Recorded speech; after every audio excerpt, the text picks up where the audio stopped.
Clara Whitfield's hands were elbow-deep inside a dying man's chest when she realized she hadn't eaten in 9 days. The bullet was slippery between her fingers. Blood ran down her wrists and dripped onto the cabin floor, and she couldn't tell anymore if the shaking was from hunger or fear. He'd crawled to her door 20 minutes ago, this stranger, dragging himself through the snow like a gut-shot animal. And now his heart was stuttering under her palm, and Clara thought, I'm going to lose him. The same way I lose everything. If you're enjoying this story, subscribe to our channel and follow along until the very end. Tell me in the comments what city you're watching from. I want to see how far this story reaches. Now let's go back to where it all began. 3 months earlier, Clara Whitfield walked out the front door of Ashford Academy for the last time. Not the back, the front. Headmaster Whitmore had suggested the back. Less attention that way, Miss Whitfield. For everyone's sake. For your sake, you mean? Clara picked up the trunk she'd packed in the hour they gave her. 18 years of teaching, and they gave her 1 hour. I came through the front door 18 years ago. I'll leave the same way. You're making this harder than it needs to be. No, sir. You did that when you chose $12,000 over 6 children learning to read.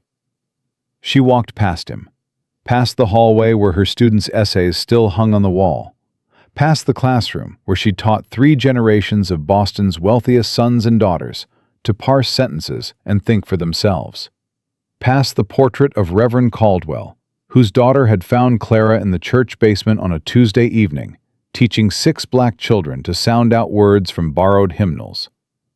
That was the crime. Not theft, not violence. Reading lessons. They're not our children, Whitmore had told her the morning after, his face the color of old candle wax. They're children. That's enough. The Caldwell family is threatening to pull their endowment. $12,000 a year, Clara. And what's a child's right to read worth? Less than $12,000? Whitmore had folded his hands the way men do when the decision's already been made. It's over. But ending the lessons wasn't enough for Reverend Caldwell. A man like that, once he smelled blood, he didn't stop biting. Within a week, the rumors started spreading through Boston like cholera through bad water. Clara Whitfield had been seen leaving Professor Henley's rooms after dark. Clara Whitfield drank wine alone with a married man. Clara Whitfield was not the virtuous woman the Academy believed her to be. Professor Henley was 63, walked with a cane, had lent her a Latin grammar she returned to his office one evening. That was the whole scandal. A book returned after supper. Truth lost that race before it even started. Lies had better shoes and a head start. By August, no school in Boston would interview her. By October, the public schools stopped answering her letters. By December, her savings were ash. And her landlady, Mrs. Prescott, who'd called Clara a model tenant for 7 years, suddenly needed the room. "I'm sorry, dear." Mrs. Prescott wouldn't look at her. "You understand how it is."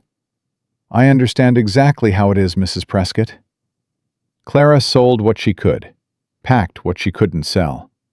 Bought a one-way ticket west, because west was where you went when every other direction had bricked up its door. Denver first, then a stagecoach to Silver Falls, a mining town that smelled like mud and ambition. Then 12 miles up a mountain road to a cabin an old prospector named Dutch gave her for free, because he was leaving for California and couldn't be bothered to sell it. "Ain't much," Dutch had said, working a plug of tobacco between his remaining teeth. "Roof holds. Well, ain't dry yet. Keys under the rock." September was kind. The aspens burned gold, and the air tasted clean. And Clara stood in that cabin doorway, laughing, for the first time since Boston. She had shelter. She had her books. She had distance between herself and every person who'd betrayed her. She told herself, That was enough. The well went dry in November. The general store in Silver Falls was a 2-day round trip on the old mare she'd bought for $8. The storekeeper, a pinch-faced man named Greer, extended credit twice. The third time Clara walked in, he shook his head before she opened her mouth. "Can't do it, ma'am." "I'll work it off. I can keep books, write letters, teach your children." "Don't need none of that." Greer wiped his hands on his apron, slow and deliberate, like he was cleaning off something unpleasant. "Woman alone up a mountain, no income, no people coming for her. That ain't a customer. That's a charity case, and I ain't in the charity business." "I'm not asking for charity. I'm asking for flour and beans." "Same thing, way I see it." He'd looked her up and down with that particular expression men reserve for women they'd already decided about. Maybe try being a little friendlier to some of the miners heading up the pass. Might find someone willing to share provisions. Clara's vision went red. Her hands curled at her sides. She wanted to reach across that counter and break every jar on his shelf. Instead, she said, "Thank you for your time, Mr. Greer," and walked out with her spine straight and her purse empty, and her eyes burning with tears she'd die before shedding in front of that man. That was 6 weeks ago. Now the cornmeal was gone. The beans were gone. The salt pork was a memory she couldn't afford to dwell on because it made her stomach cramp. Her snares sat empty because her hands shook too badly to set them right. The roots she'd stored had frozen into stones. 9 days without food. She'd stopped counting the hours because the numbers frightened her. Clara sat in her chair by the dead fireplace. She'd stopped building fires 2 days ago to save the last sticks of wood. For what, she couldn't say. Habit, maybe. The stubborn refusal to use the last of anything, even when saving it made no difference. The half bottle of whiskey sat on the shelf where she'd put it the first week. She'd been keeping it for a specific night. The night she decided to walk into the snow and let the cold finish what Boston had started. She hadn't picked that night yet, but it was getting closer. She could feel it, the way you feel weather changing. A pressure behind the eyes, a settling in the bones. Then the horse screamed. Clara's chin jerked up. The sound cut through the walls and the wind and the gray fog in her skull. Not a whinny, a scream. The kind a horse makes when it's been running past the point of breaking. Then a voice, faint, shredded by wind. "Help! God! Please!" Something heavy hit the ground outside. The floorboards shuddered. Clara stood. Too fast. Her vision collapsed to a dark tunnel, and she grabbed the chair back, waiting for the blood to remember where her head was. 3 breaths. 4. The room steadied. She pulled the door open, and the blizzard punched her in the face. He was lying 10 feet from her porch, face down in the snow. Big man, broad through the shoulders, his dark coat torn and black with something that wasn't mud. A bay horse stood over him, head hanging to the ground, sides working like a bellows. Silver conchos on the saddle, tooled leather. Expensive animal, expensive gear. Clara was off the porch before she made the decision. Her knees hit the snow beside him, and her hands found his neck. Cold skin, weak pulse, irregular rhythm. She rolled him over. It took everything she had, and she had almost nothing left. His face was pale under days of dark beard. Blood had frozen in streaks from his temple, but the hole in his coat, high on the right chest, still leaking red into white, that was what mattered. "Mister," she shook his shoulder, "can you hear me? You've been shot." His eyelids cracked. Gray eyes, wild and unfocused, seeing something that wasn't her. "Catherine," he rasped. "Tell Catherine. Darnell's men. The water rights." I'm not Catherine. I'm Clara. Look at me." Those gray eyes found her face, held on. Something shifted in them, confusion giving way to desperate hope. "Angel! Schoolteacher, and you need to stop talking and let me think." Clara looked at the cabin, looked at the man. He was twice her size. She weighed maybe 100 pounds after 9 days of nothing. The math was impossible. She did it anyway. His horse helped. His belt, looped under his arms and around the saddle horn, helped. A plank torn from the porch helped. And language that would have gotten her dismissed from Ashford Academy faster than any reading lessons helped most of all. 40 minutes, 3 falls. Each time the world went dark and her muscles screamed quit, and some voice in her head, calm and cold as the schoolteacher she'd been, said, "Get up, Clara. One more step. Get up." She got him through the door. They collapsed together on the floor, her pinned under his dead weight, gasping like she'd been held under water. "All right." She crawled free, stood on legs that felt made of water. "All right, mister. Let's see what you've brought me." She cut his shirt open with her kitchen knife. Entry wound, below the right collarbone. No exit wound, bullet still inside. The bleeding had slowed, which was either good news or the worst kind of bad news. Clara built a fire with the last of her wood. She boiled water in her single pot. She laid out her sewing kit, her kitchen knife, and the whiskey she'd been saving for her last night alive. "I am not a surgeon," she told the unconscious man as she held the knife blade in the fire. "I learned wound care from a retired army doctor who drank too much and talked even more. I have read every medical book I could find, and I have steady hands and a strong stomach, and that is going to have to be enough for both of us." The knife cooled. She positioned the lantern. She took one breath. "This is going to be terrible," she said. "I'm sorry." She went in. His body bucked. His eyes blew open, and his hand locked around her wrist like a steel trap. The pain must have been blinding, because he was staring straight through her. "Let go," Clara said. Same voice she'd used on boys twice her size, who thought they could bully their way through grammar lessons. "You can be angry later. Right now, I need that hand off my wrist." He stared at her. His jaw was clenched so tight the muscles jumped. Then something in her face, the absolute refusal to flinch, reached him. His fingers opened. He gave one sharp nod. "Bite down on this." She shoved a folded leather strap between his teeth. "And stay still." The bullet came free 90 seconds later. She dropped it into the pot, and the sound it made was the sound of something ending and something else beginning. Though she didn't know that yet. Clara packed the wound with whiskey-soaked cloth, stitched it closed with small, precise stitches that would have impressed Major Hollister if the old drunk were alive to see them. Wrapped it tight with strips from her only spare dress. "There." She sat back. Her hands were steady.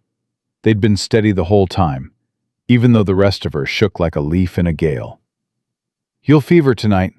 Probably bad. I've got willow bark and stubbornness, and God help us both. That's all." She checked his saddlebags.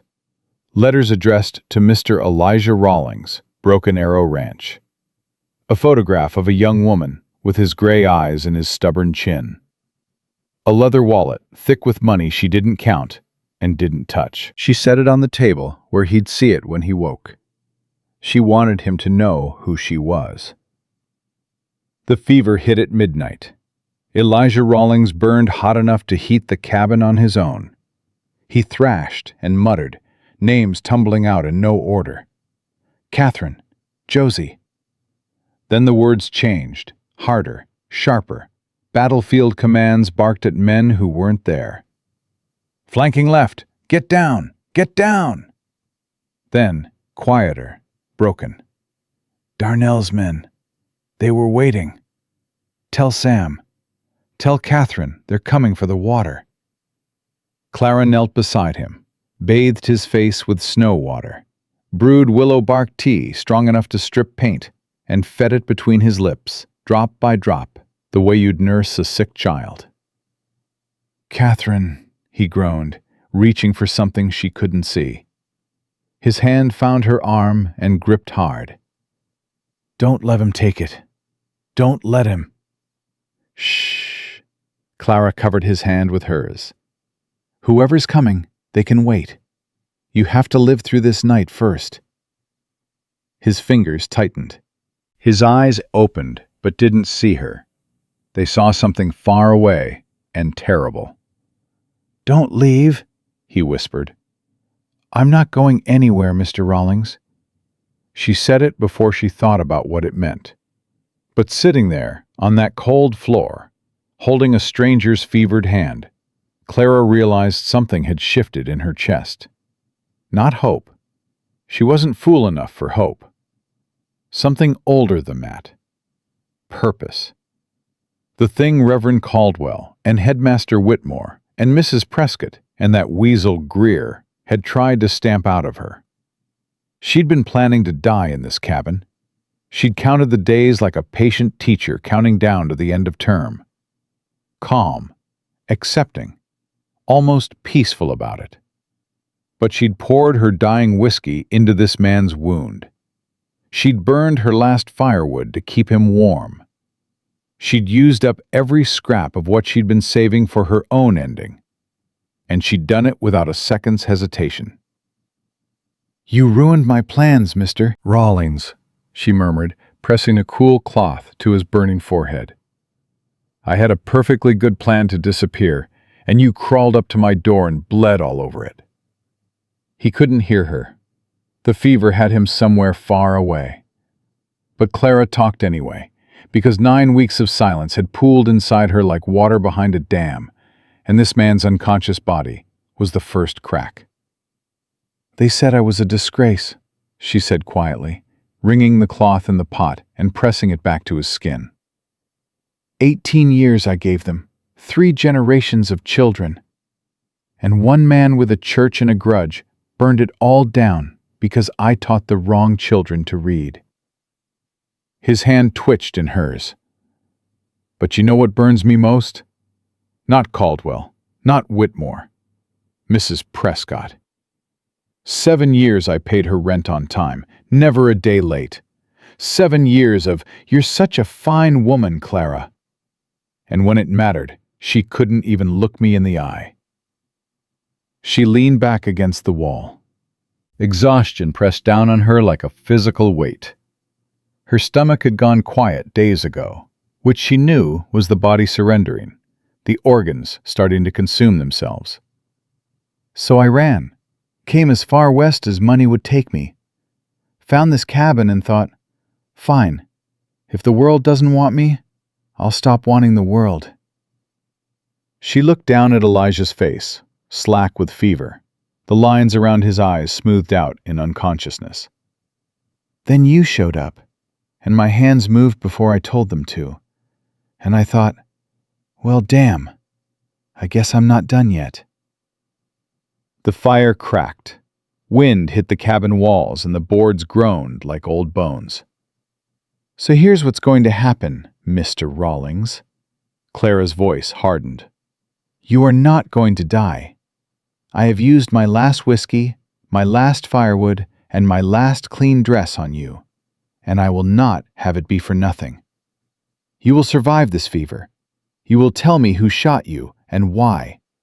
And then you will get out of my cabin and go deal with your own problems. Are we clear?" No answer.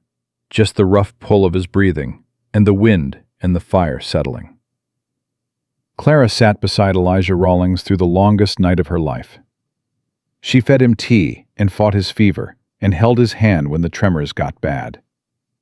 Twice she thought she'd lost him, his breathing going shallow and irregular, and twice she pressed her ear to his chest and listened until the heartbeat steadied and she could breathe again. Somewhere around 4 in the morning, his skin cooled a degree, then another. His breathing deepened. His grip on her hand eased from desperate to merely firm. Clara closed her eyes, just for a moment, just to rest them. When she opened them again, gray light was filtering through the cracks in the shutters, and Elijah Rawlings was looking at her. Not through her, not past her, at her. Those gray eyes, clear as creek water after rain, studying her face with an intensity that made her suddenly aware of how she must look. Gaunt, filthy, hair coming loose from its pins. "You," he said. His voice was a ruin, barely a whisper. "You're real." "Unfortunately for us both," Clara said. "Thought you were a dream." He tried to move and hissed through his teeth.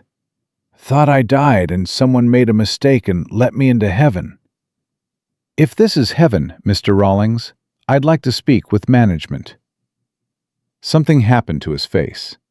A crack in the pain and confusion, brief as lightning. It took her a moment to recognize it. He was smiling.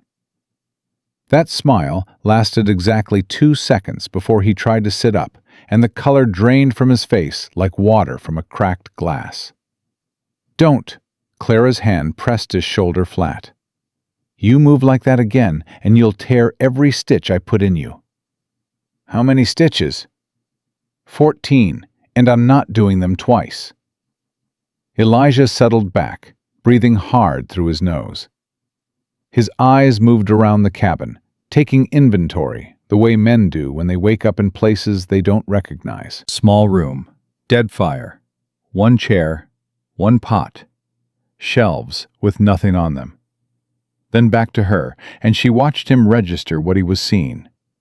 The bones showing through her wrists, the hollows under her eyes, the dress that hung on her frame like a sail with no wind. "How long was I out?" he asked. "You crawled to my door last evening. It's morning now." "You sat up all night?" "Someone had to make sure you kept breathing. You weren't very reliable about it. And you dug the bullet out." He said it like he was confirming something he already knew, like his body remembered, even if his mind had been elsewhere. "With a kitchen knife. And a sewing kit. Don't forget the sewing kit. That was the elegant part." Elijah stared at the ceiling, processing. "Who are you?" "Clara Whitfield." "Not your name. Who are you? You're not a doctor. Your hands are too small, and you don't have the calluses. But you cut into a man's chest like you'd done it before." "I haven't done it before. I read about it in books and watched an old army surgeon demonstrate on a side of beef. Last night was my first live performance." He turned his head to look at her. Really look. "Your first time?" "Yes." "And you didn't hesitate?" "I didn't have time to hesitate. You were bleeding out on my floor, Mr. Rawlings." "You know my name?" "Your saddlebags. Letters addressed to Elijah Rawlings, Broken Arrow Ranch. There's a photograph of a young woman who looks like you, and a wallet I didn't open." That last sentence landed exactly where she aimed it. She watched him check the table.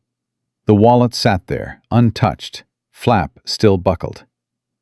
Something shifted in his expression, not surprise exactly, but recognition, like he'd just confirmed a suspicion about her character.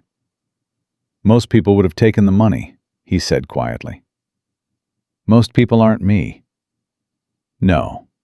His voice was rough but certain. "They're not." Silence settled between them. Not uncomfortable, the kind of silence that happens when two people are figuring out if they can trust each other, and discovering that they already do, at least a little. "You need to eat," Clara said, standing. Her knees popped and her head swam, but she stayed upright through sheer practice. "There's jerky in your saddlebags. Trail biscuits, too. I'll bring them." "You'll eat first." "Excuse me?" "I can see your hand shaking, Miss Whitfield. That's not cold. That's hunger. Bad hunger. The kind where your body started eating itself, Elijah's gray eyes were sharp, despite the fever and the wound and the night he'd barely survived. "When did you last have a meal?" Clara considered several responses, most of them deflections. Something about this man's directness made lying feel pointless. 9 days ago. A handful of hardtack." 9 days. His jaw tightened. Not pity. She'd learned to tell the difference. This was anger, directed not at her, but at the circumstances. "Bring the food. We both eat." "That's not negotiable. You're flat on your back with a hole in your chest. You don't get to negotiate." "Try me." She brought the saddlebags inside. Jerky hard biscuits, a tin of coffee, dried apples. Clara's hands trembled as she laid it out. Her mouth flooded with saliva so fast it hurt. She tore a piece of jerky and chewed slowly, the way you're supposed to when your stomach has forgotten what work feels like. The salt and smoke hit her tongue, and her eyes closed involuntarily. "Slow," Elijah said.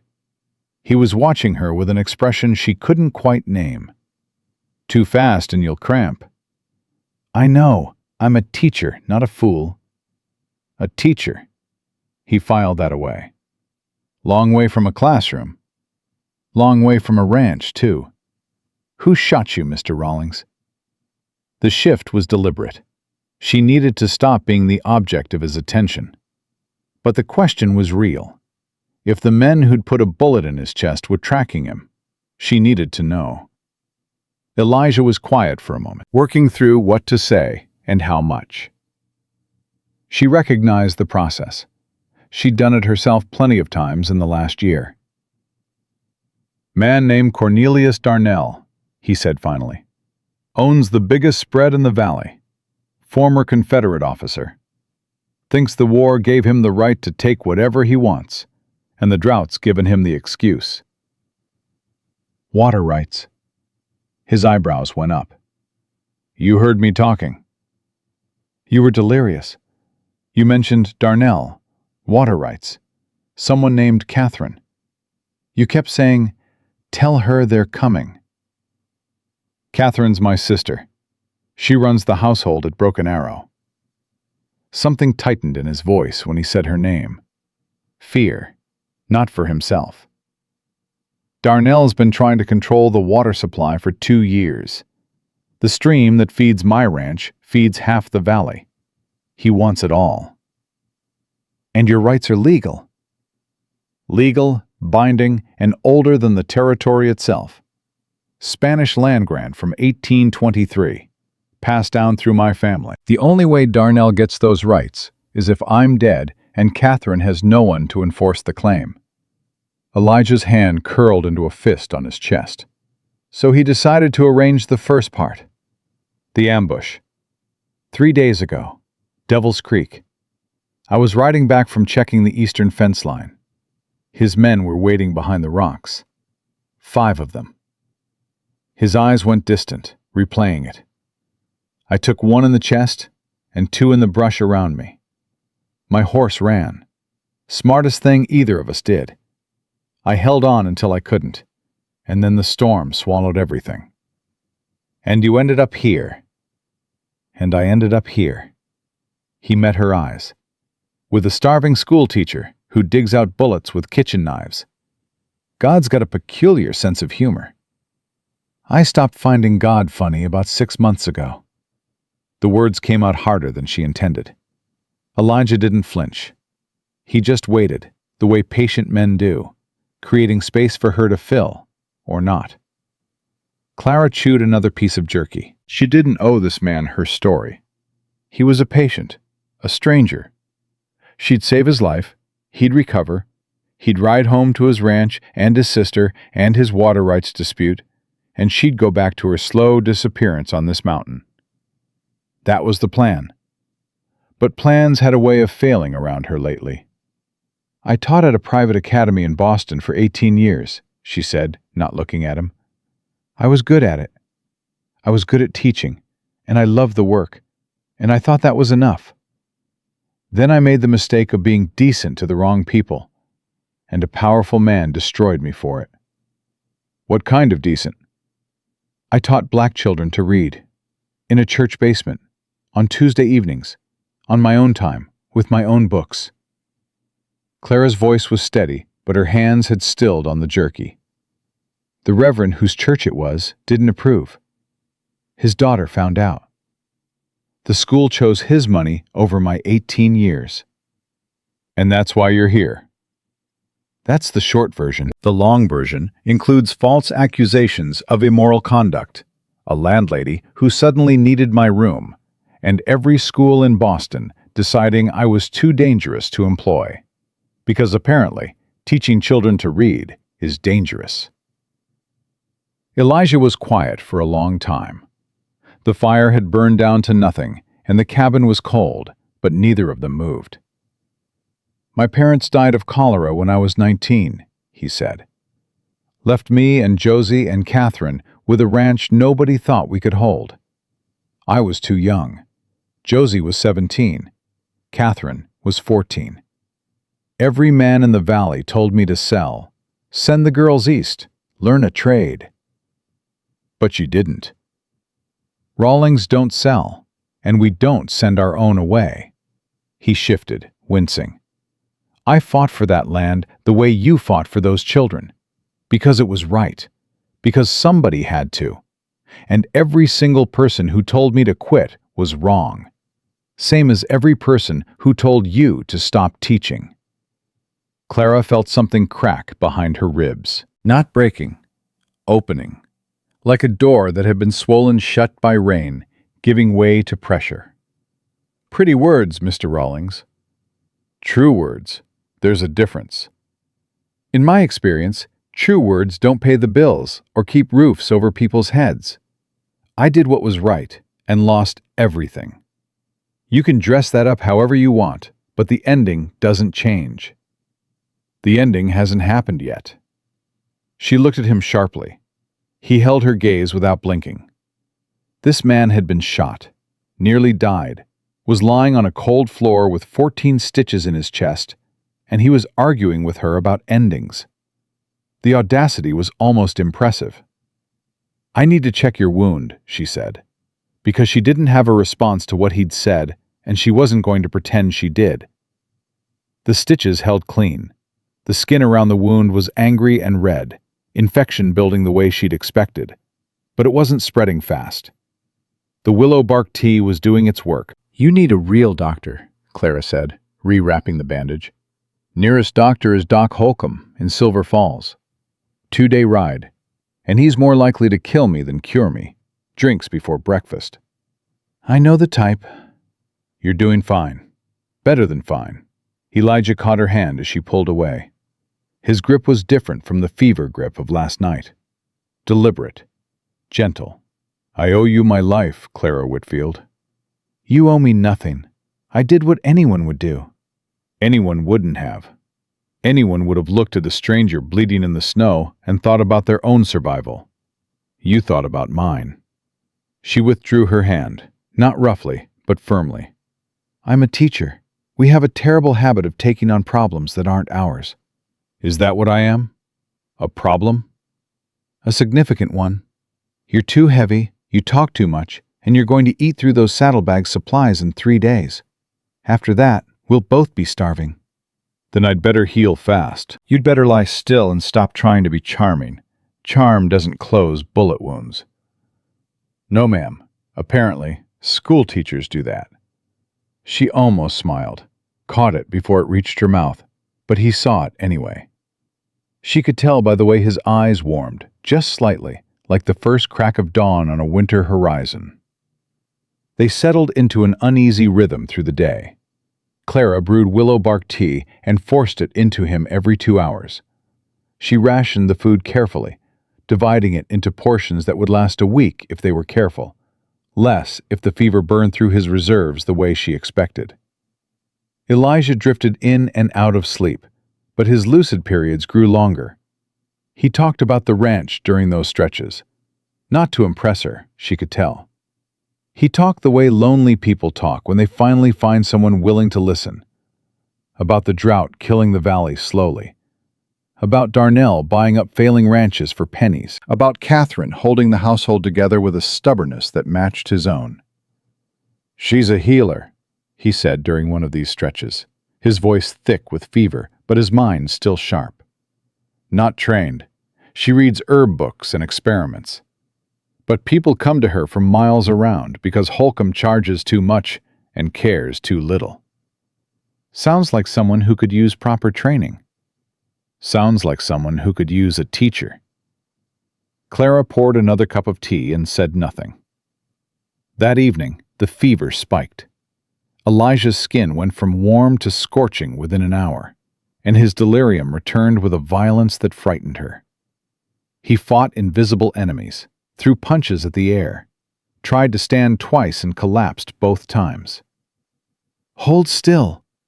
Clara pinned his shoulders with her body weight, which wasn't much, but was all she had. "Mr. Rawlings, Elijah, you're safe. You're in a cabin. You're safe." "Darnell's burning the barn," he gasped. "Catherine's inside." "I have to get to the barn." "There's no barn. There's no fire. Listen to my voice." "They're killing the horses. I can hear them screaming." "You're hearing the wind, that's all. Just the wind." Clara pressed her forehead to his, her hands on either side of his face. "Come back. Wherever you are, come back." His breathing ragged, his hands gripping her arms hard enough to bruise. Then, slowly, his body unclenched. The wildness drained from his eyes, and he saw her again. Really saw her. "Clara," he said. "Yes. I thought," he swallowed. "I was back at Devil's Creek. They were everywhere." "They're not here. Nobody's here but me." He reached up and touched her face. The gesture was so unexpected, so tender against the violence of the moment before, that Clara froze. His fingers traced her cheekbone, light as a whisper. "You look like you haven't slept in days," he said. "I look like I haven't eaten in 9 days. Sleep is the least of my problems." "Eat something, please." "I'll eat when your fever breaks." "Stubborn woman. You have no idea." She sat with him through the second night, feeding him tea and wiping the sweat from his face, and talking to keep them both awake. He asked about Boston. She told him about Emma, the 7-year-old who'd broken her leg, and the doctors said would never walk right. "I worked with her every day for months," Clara said. "Exercises the doctors called a waste of time. She ran past them 6 months later." "What happened to her?" "She kept running, last I heard. Her mother wrote to me after the scandal. One of the only people who did. Said Emma still asked about me. She remembered you. Children remember the people who believe in them. That's the whole secret of teaching, Mr. Rawlings. It's not grammar or arithmetic. It's somebody looking a child in the eye and saying, 'You can do this.' Is that what you did for those 6 children in the church basement?" "That's what I did for every child who ever sat in my classroom. Some of them just happened to have the wrong skin color for Reverend Caldwell's taste." Elijah was quiet. Then, "My foreman, Hank Dawson, 50 years old, can outwork any man on the ranch, can't read a word, never had anyone willing to teach him." Clara said nothing, but something turned over in her chest, like a key finding a lock it didn't know existed. The fever broke an hour before dawn. One moment Elijah was burning, the next his skin cooled, and his breathing eased, and his grip on her hands softened from desperate to merely warm. Clara sagged with relief.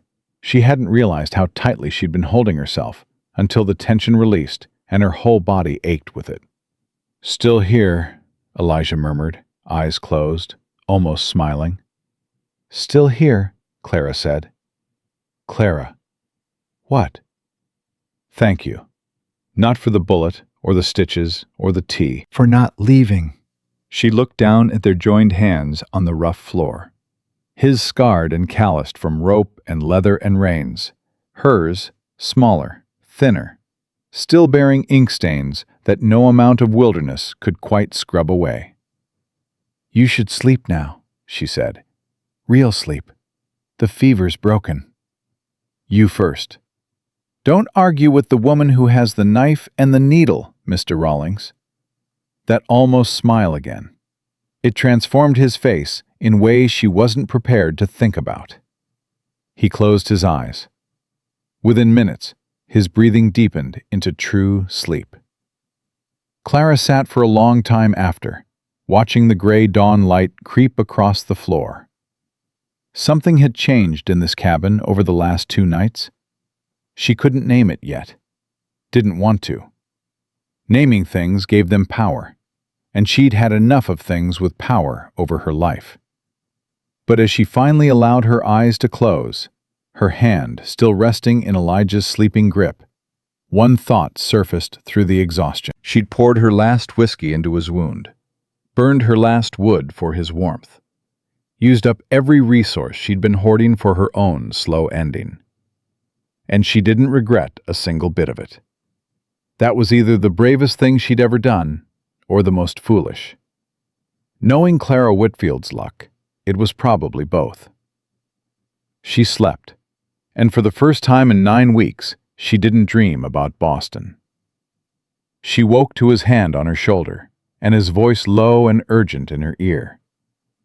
"Clara, don't move fast. Don't make a sound." Her eyes opened. Elijah was sitting up, which meant he'd moved without her hearing, which meant she'd slept deeper than she had in months. His face was pale from the effort, but his eyes were clear and fixed on the shuttered window. "What is it?" she whispered. "Horses, more than one, coming up from the south." Clara held her breath and listened. There, beneath the wind, the muffled rhythm of hooves on packed snow.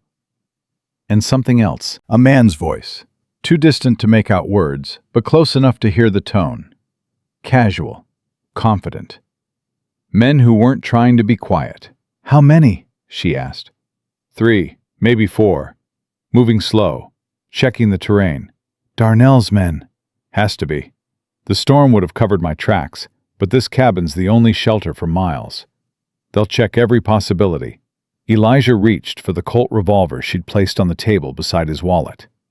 His hand closed around it, and she saw how the movement cost him, the muscles in his jaw jumping as pain shot through his chest. "We need a plan. We need you hidden. If they find you, we're both dead. I'm not hiding while you face them alone." "You can barely sit up without going white. You think you can outshoot 3 armed men?" "I think I can shoot 1, maybe 2. That improves your odds considerably."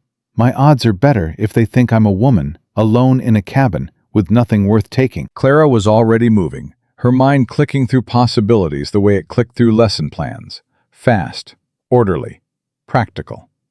"Is there anywhere outside? Anywhere they wouldn't look?" "I don't know this place." "There's a root cellar, back corner, under the floor. I found it my 2nd week. It's small and it smells like rotted turnips, but it's hidden." "Clara." "Don't argue with me. You said it yourself. Darnell needs you dead to get those water rights. If they find you here, they'll finish what they started and kill me for being a witness. If they find a woman alone, they'll search, they'll ask questions, and they'll leave." "You don't know that."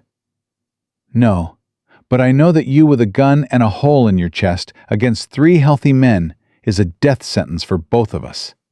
The cellar gives us a chance. It gives your sister a chance." That was the word that did it.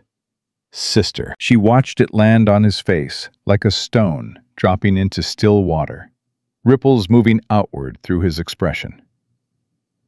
Catherine at Broken Arrow, not knowing if her brother was alive or dead, with Darnell circling. "Give me the gun," Clara said. "Have you ever fired one?" "Major Hollister taught me. Same man who taught me about bullet wounds. He believed women living alone should know how to shoot and how to stitch up the results." "Practical man." "Practical drunk. The gun, Mr. Rawlings." He looked at her for a long moment. The horses were closer now. She could hear the creak of leather and the jingle of tack. 2 minutes, maybe 3. Elijah handed her the Colt. Their fingers touched on the grip and held. "You don't let them in," he said, "no matter what they say. You keep that door between you and them." "I know. And if it goes bad, if they force their way in, you use that gun and don't think twice." "I won't." "Clara." His hand caught her wrist. Not hard, not like the fever grip. This was deliberate. His thumb pressing against her pulse, like he wanted to memorize the rhythm. "If something happens to me, you take my horse. You ride to Broken Arrow. Tell Hank Dawson what happened. Tell Catherine. They'll protect you." "Nothing's going to happen to you. I didn't waste my last whiskey for nothing." She helped him to the root cellar. It was agony for both of them. Him biting down on every sound of pain, her supporting his weight on legs that shook with hunger and exhaustion. The cellar was barely 4 feet deep, damp earth walls and the ghost of vegetables long since rotted. "This is humiliating," Elijah muttered as she eased him down. "So is dying. Pick one." She handed him a canteen and the knife, kept the gun. Their eyes met one final time in the lamplight before she lowered the trap door. "Clara." "What?" "Be careful." "I'm always careful. That's my problem." She kicked snow and dirt across the cellar door, straightened the rug, threw the bloody bandages into the fire where they hissed and curled. His boots went behind her trunk, the saddlebags under her bed. She scattered her few medical supplies across the shelf to look old, undisturbed. The knock came hard. 3 sharp raps that rattled the door on its hinges. Clara tucked the Colt into the back of her waistband, pulled her shawl over it, and opened the door exactly 3 inches. "Yes?" 3 men. The one in front was lean and sharp-featured, pale eyes under a hat brim pulled low, a drooping mustache stained yellow with tobacco. He touched his hat with exaggerated courtesy. "Evening, ma'am. Name's Cole Watson. My associates, Mr. Briggs and Mr. Tanner." "Good evening." "We're looking for a man. Got himself into some trouble a few days back. Big fellow, dark hair. Would have been riding a bay stallion with white stockings and silver on the saddle." "Haven't seen anyone like that." Clara let her voice thin with nervousness. It wasn't hard to find. "I don't get visitors up here." "That's so." Watson leaned one hand against the doorframe, casual, like he was settling in for a chat. His eyes moved past her, trying to see into the cabin. "Rough country for a woman alone. How long you been up here?" "Since September. This was my uncle's place, Jeb Miller. He left it to me." "Old Jeb," Watson smiled. It looked like something a snake would do, if snakes had lips. Funny, he never mentioned family. "We weren't close." "Clearly." Watson straightened. "Mind if we come in? Warm up a spell? Been a cold day of riding." "I'd rather you didn't." "Now that ain't very hospitable, ma'am." Briggs spoke for the first time. He was stocky, scarred knuckles, the build of a man who enjoyed hurting things smaller than himself. "Cold night, hot fire. We'll be on our way soon enough." "I'm a woman alone, Mr. Briggs. I don't let strangers into my home." "Smart," Watson said. "Real smart. But here's the thing, Miss Miller. Or is it Mrs.?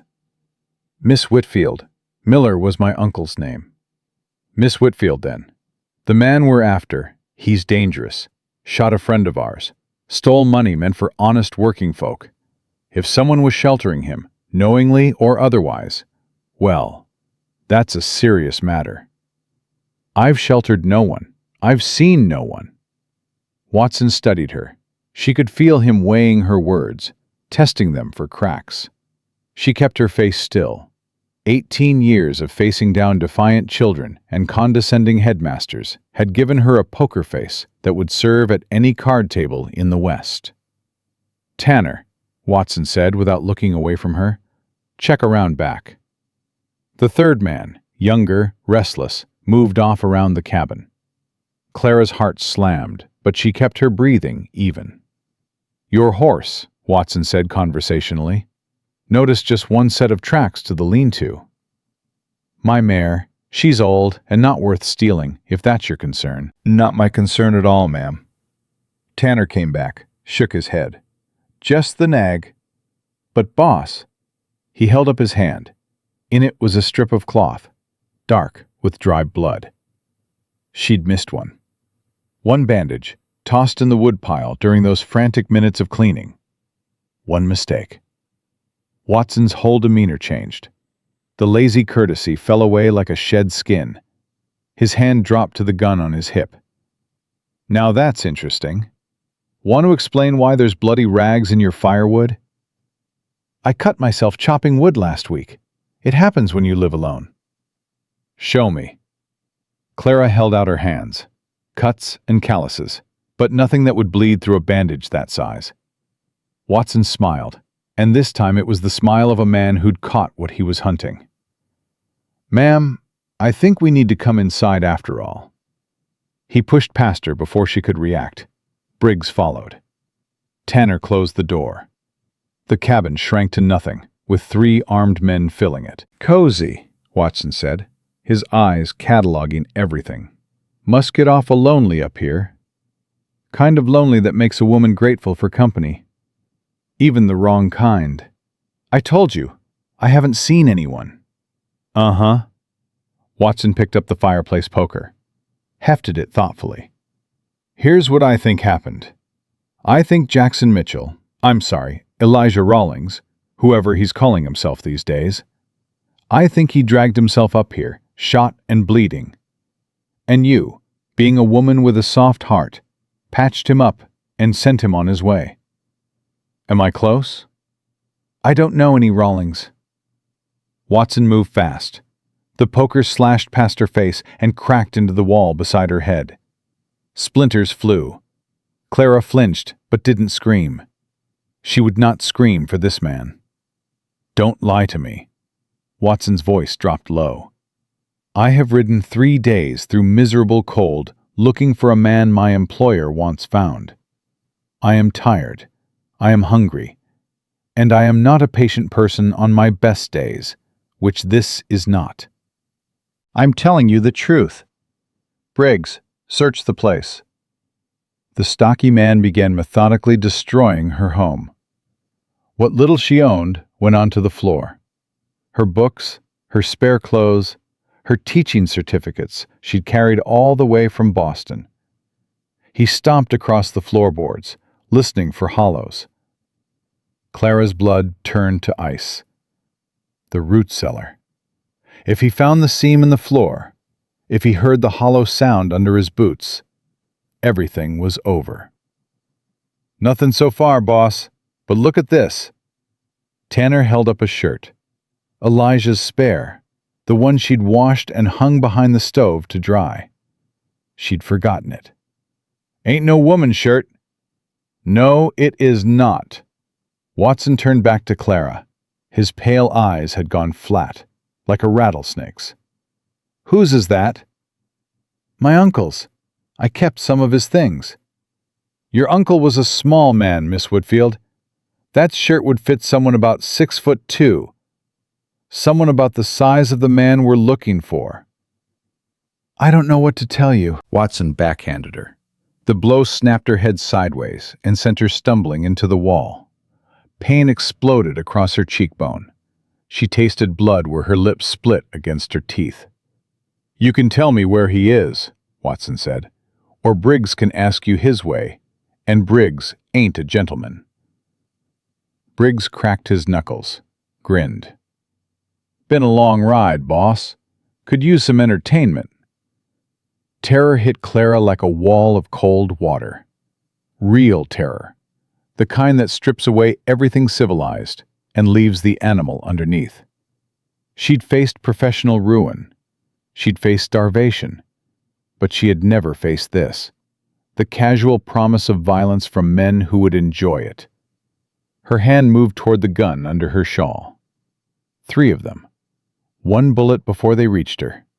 Maybe 2, if she was lucky. "Last chance," Watson said. "Where's Rawlings?" Clara lifted her chin. Blood ran from her split lip down her jaw. Her whole body shook, and she couldn't stop it. But her voice came out steady as a schoolroom lecture. "Go to hell." Watson sighed. "Briggs, teach the lady some manners." Briggs stepped forward, reaching for her, and the world exploded. The gunshot in that small space was like a cannon. Briggs spun sideways, grabbing his shoulder, blood spraying between his fingers. The root cellar door crashed open, and Elijah Rawlings hauled himself up from the ground like something rising from a grave, her kitchen knife in one hand, pure murder in his gray eyes. Watson spun. Drew. Elijah threw the knife. It wasn't a good throw. He was weak and shaking and half out of his mind with pain and fury. But it caught Watson's gun hand, the blade slicing across his wrist, and the revolver clattered to the floor. Tanner went for his weapon, and Clara stopped thinking. Her hand found the Colt. She pulled it from her waistband, thumbed the hammer, and shot Tanner's holster clean off his belt. The leather exploded. His gun flew. He stumbled backward, grabbing at his hip, and sat down hard on the floor. "Don't move." Elijah was swaying. Fresh blood soaked through his shirt where every stitch Clara had sewn had torn open. But his voice was iron. "Any of you, don't breathe wrong." "You're dead, Mitchell," Watson gasped, clutching his bleeding wrist. "Darnell will send an army." "Maybe, but he'll have to find new men, because you 3 are leaving tonight. On your horses, back to Darnell, and you're going to deliver a message." "What message?" "That Elijah Rawlings is alive, that his claim stands, and that the next men he sends up this mountain won't ride back down." "Big talk for a man who can barely stand," Briggs growled through his pain. "I'm still standing, though." Elijah took 1 step forward, then another. The effort was costing him everything. Clara could see it in the white lines around his mouth. But he held himself upright through sheer will. "That's more than your boss expected. And the lady with the gun hasn't missed yet, so I'd choose my next words real careful." Silence. Watson looked at Briggs. Briggs looked at Tanner. Tanner looked at the floor. "Collect their weapons," Elijah said to Clara. "All of them. Knives, too." Clara moved through the cabin, gathering guns and blades. Her hands were steady. They'd been steady when she pulled the bullet out. They'd been steady when she shot the holster off Tanner's belt. Apparently, Clara Whitfield's hands only shook when she was the one in danger. When someone else needed her, they turned to stone. She bound their wounds, Watson's wrist, Briggs's shoulder. Quick, efficient, enough to stop the bleeding and nothing more. Briggs stared at her while she worked. "You shot me, and now you're bandaging me." "I shot your holster. I bandaged your shoulder because that's who I am, and nothing you or your boss does will change it." "Lady, you are one strange woman." "So I've been told." They marched the 3 men to their horses. Elijah leaned on Clara the whole way, his arm heavy across her shoulders, his breathing ragged. But he stood. He looked each man in the eye as they mounted. "You touched her," he said to Watson. His voice was quiet now, which was worse than the shouting. "That was the last time. You come near her again. You come near anyone under my protection, and we'll have a different kind of conversation." Watson held his gaze. Something he saw there made him look away first. They rode off into the gathering dark. Clara watched until the horses disappeared, then turned to Elijah, who was still standing, through what she suspected was pure stubbornness and spite. "Inside," she said. "Now." He made it 4 steps before his legs buckled. Clara caught him, staggering under his weight, and guided his collapse onto the bed she'd built from pine planks and rope.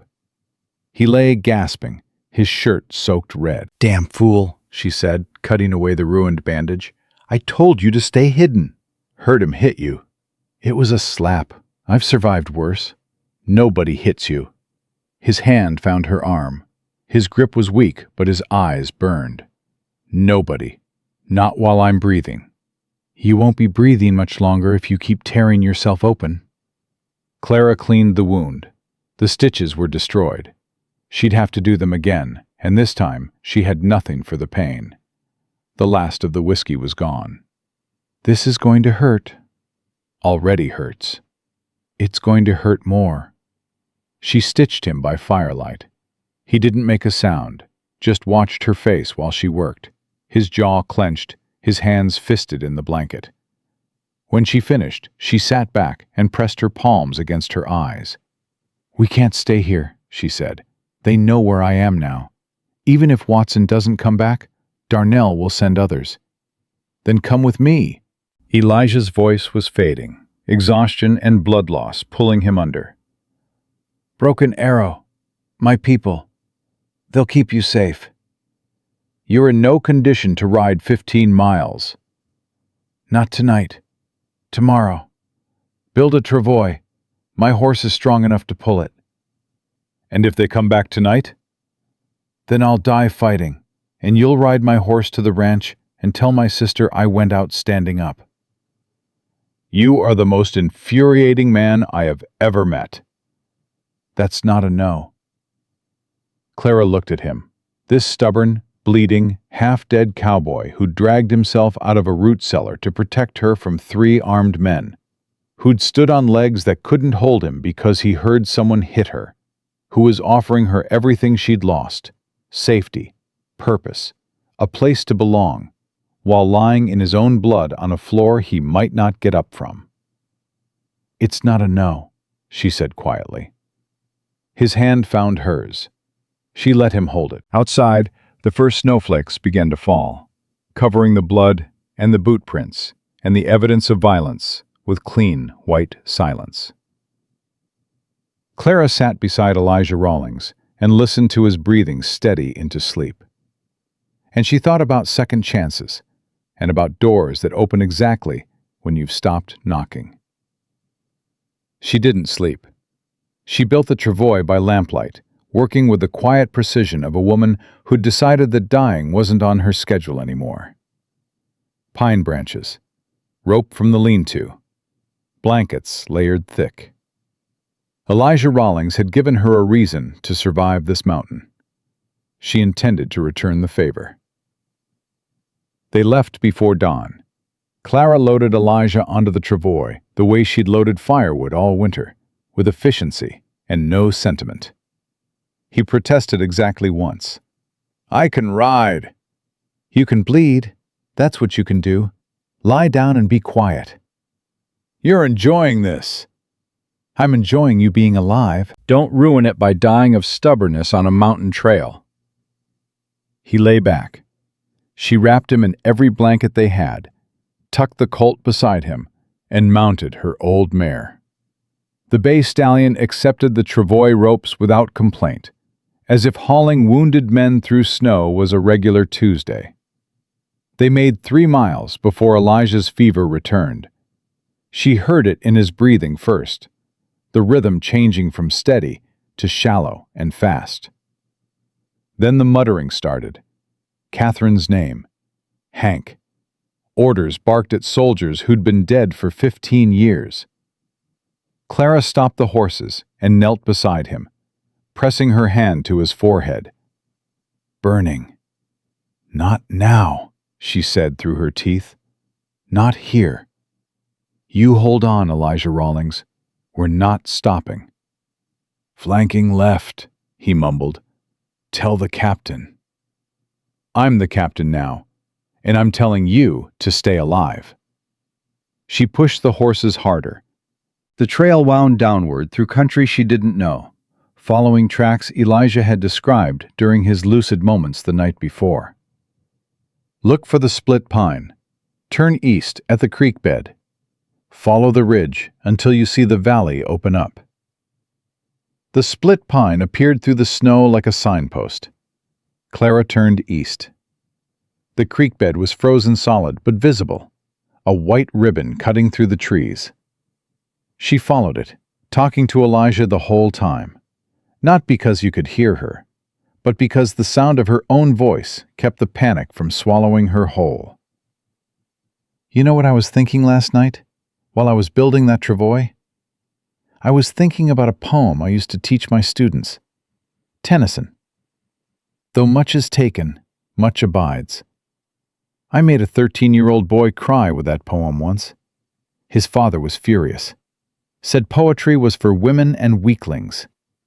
I told him his son had more courage in his tears than most men have in their fists. That was the year they almost fired me the first time. Elijah's hand moved, reaching for something. She took it and held on, guiding the mare with her knees. The second time was when I gave Mary O'Brien a perfect score on her examination, and the board said I was showing favoritism because Mary's father drove a milk cart. They said I was undermining the standards of the academy. I said the standards of the academy should include recognizing brilliance, regardless of whose father drives what. That went over about as well as you'd expect. His fingers tightened around hers. Reflex, maybe. Or maybe somewhere in the fever he was listening. The point is, I've been getting in trouble for doing the right thing my entire life. So I suppose dragging a half-dead cowboy across a mountain in a blizzard is just the next logical step. The valley opened up around noon, and Clara's breath caught despite herself. Even through exhaustion and fear, even with a dying man behind her and enemies possibly at her back, the sight of it stopped her cold. Wide open country stretching to distant peaks, and there, maybe 4 miles ahead, buildings clustered near a bend in a frozen stream. Elijah, she squeezed his hand. Is that it? Is that Broken Arrow? His eyes opened, glassy with fever but tracking. He looked where she pointed, and something moved across his face that she'd never seen on him before. Relief, so deep it looked like grief. Home, he whispered. 4 miles. Can you hold on? I can hold on. She drove the horses forward. The last stretch was the longest of her life. Elijah faded in and out, his hand going slack in hers and then gripping tight when consciousness returned. Clara talked. She couldn't stop talking.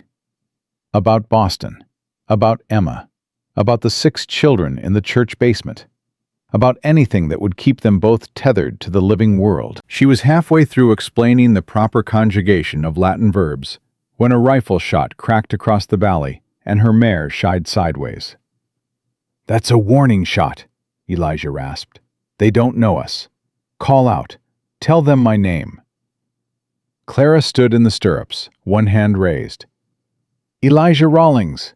I'm bringing Elijah Rawlings home. He's hurt. He needs help. Silence. Then a figure emerged from behind a fence post, rifle lowered but ready. A woman, dark hair whipping in the wind. She started walking toward them, then running. Elijah! The name tore out of her like something physical. Elijah! That's Josie, Elijah said, and even through the fever, even through the pain, he smiled. My little sister, Lord help us all. Josie Rawlings reached them at a dead sprint. She was younger than Clara expected, maybe 25, with her brother's gray eyes and a wildness about her that suggested she'd been born running and hadn't stopped. She took one look at the travois, at the blood-soaked bandages, at Elijah's gray face, and her expression went from relief to fury in the space of a heartbeat. Who did this? Darnell's men, Clara said. 3 days ago. He took a bullet below the right collarbone. I removed it and stitched the wound, but the stitches have torn twice, and he's been fevering off and on since.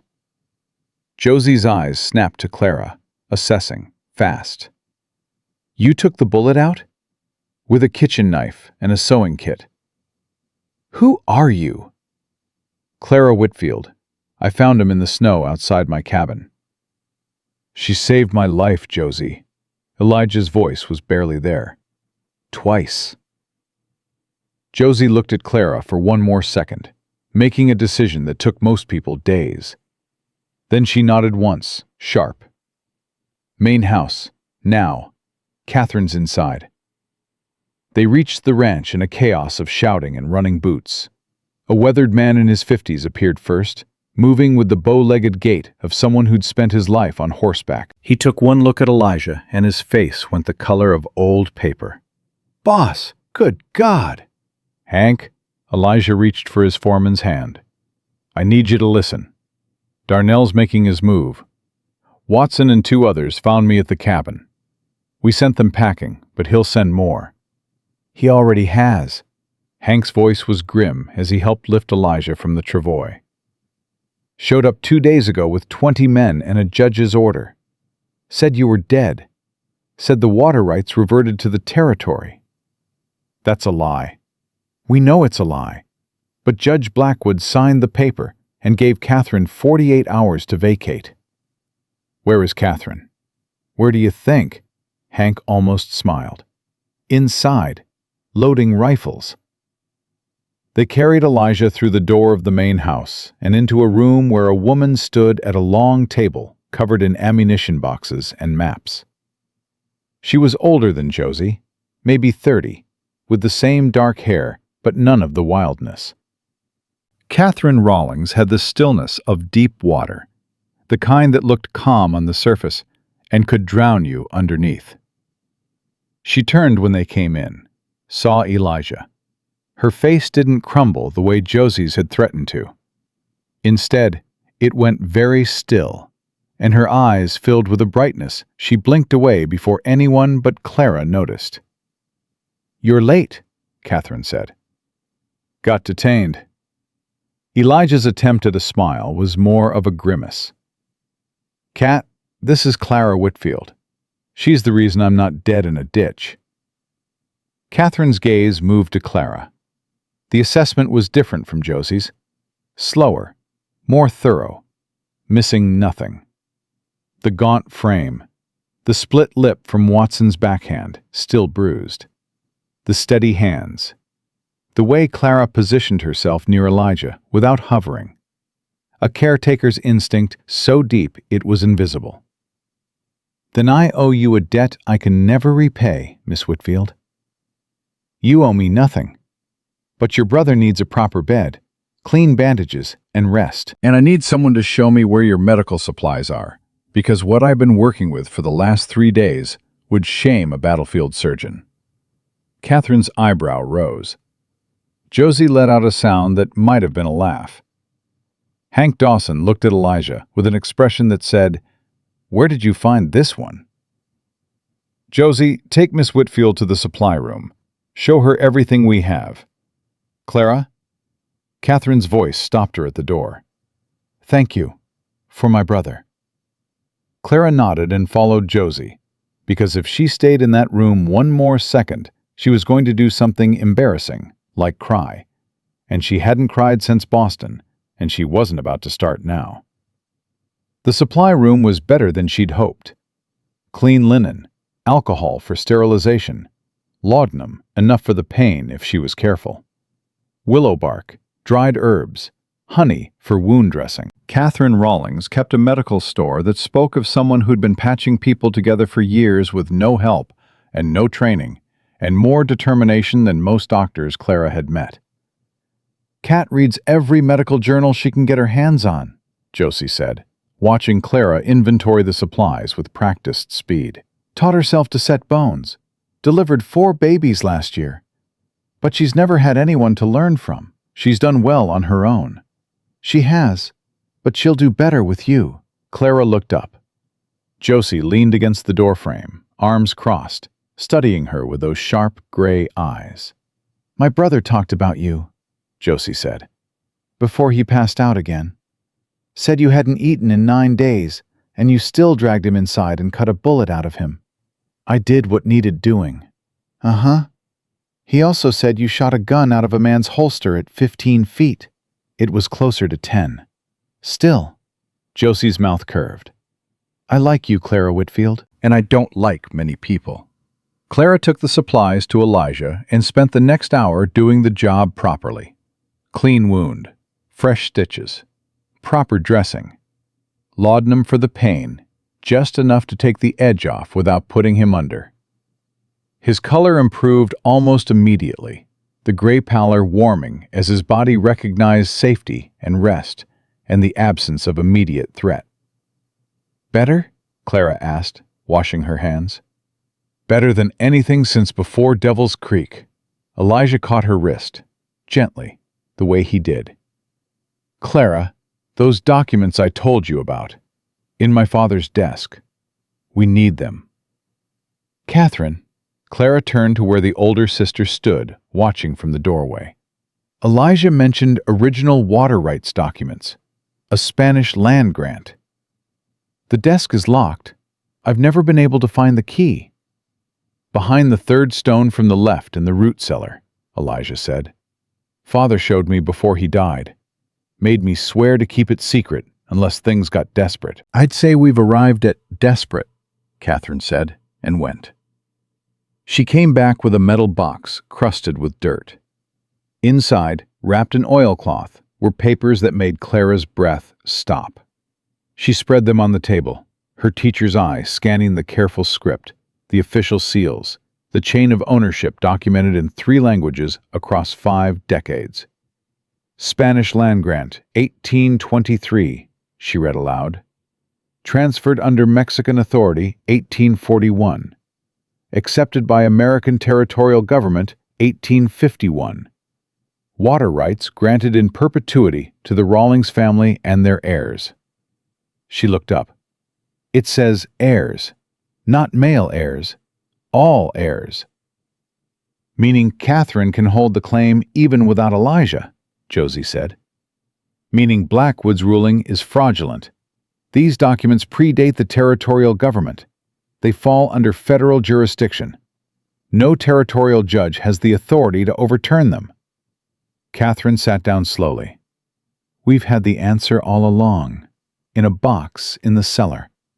Father always said we had ironclad rights, Elijah murmured from the bed. I should have found those papers sooner. You were busy getting shot, Clara said. Focus on what we can do now. Catherine, do you have access to a telegraph? In town, 4 miles. Then first thing tomorrow, we telegraph the Federal Marshal's office in Denver. Send copies of everything. Include a full account of the attempted murder, the fraudulent court order, and Darnell's pattern of intimidation. He'll deny it, Hank said from the corner. His word against ours.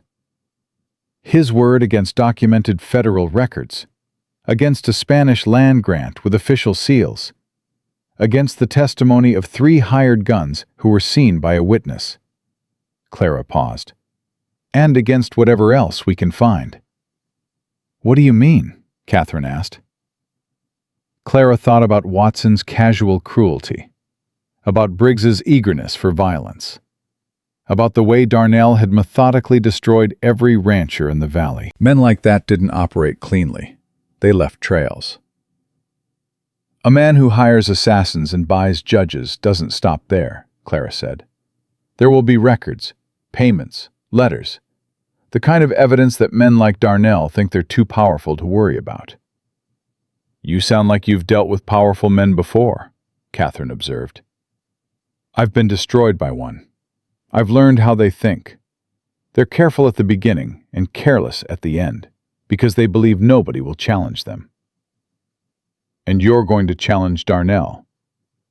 We all are, but legally, properly, with evidence he can't deny and authority he can't buy. Elijah was watching her from the bed. That look again, the one she still couldn't quite name, somewhere between admiration and something deeper that she wasn't ready to examine. There's something else, Clara said. And this was the part she'd been turning over since Watson's visit, the detail that didn't fit. Darnell has a son, Thomas. Watson mentioned him in passing at the cabin. Something about the boy not being reliable. And Josie, you told me Catherine's been treating people from Darnell's ranch. Once or twice, Catherine said carefully. Thomas came by last spring, said it was exhaustion. I gave him herbs to help him sleep. It wasn't exhaustion. Clara had spent enough time around Major Hollister to know the signs. The tremors, the pallor, the way he couldn't hold still. That's opium dependency, possibly laudanum. The room went quiet. If Thomas Darnell is dependent on opium, Clara continued, then his father knows. And a man like Cornelius Darnell, a man obsessed with control and legacy, would see that as a weakness to manage, not a son to help. He'd use it, leverage it. You think Thomas would turn against his father? Hank asked. I think Thomas is a prisoner who doesn't know he has the key to his own cell. And I think people in that kind of pain will do extraordinary things when someone offers them a way out. That's a hell of a gamble, Hank said. It's not a gamble. It's a diagnosis. And I've been right about diagnoses before, even when the men in charge didn't want to hear it. Catherine looked at Elijah. Elijah looked at Clara. Something passed between the three of them, wordless, an agreement forming in the space between heartbeats. Hank, Elijah said, send riders to every ranch in the valley. Call a meeting. Here. Sunday. What kind of meeting?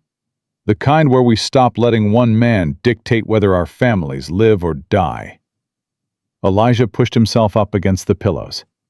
Clara moved to stop him, but he caught her hand and held it. Clara's right. We fight this with law, with evidence, with unity.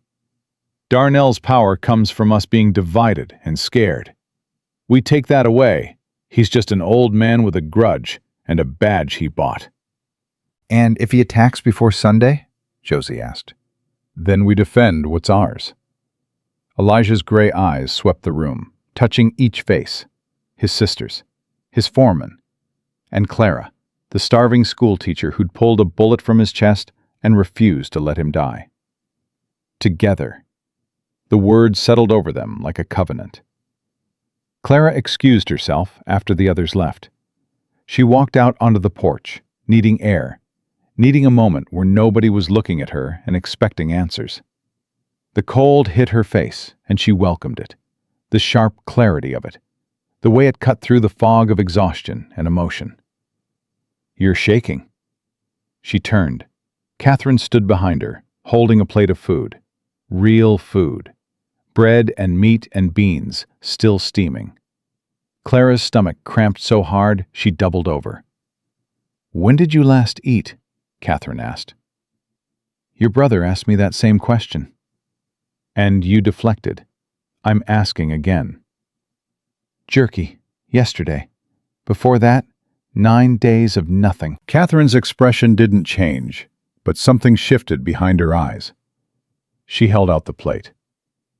Eat, slowly, and then you're going to sleep in a real bed for the first time in however long it's been.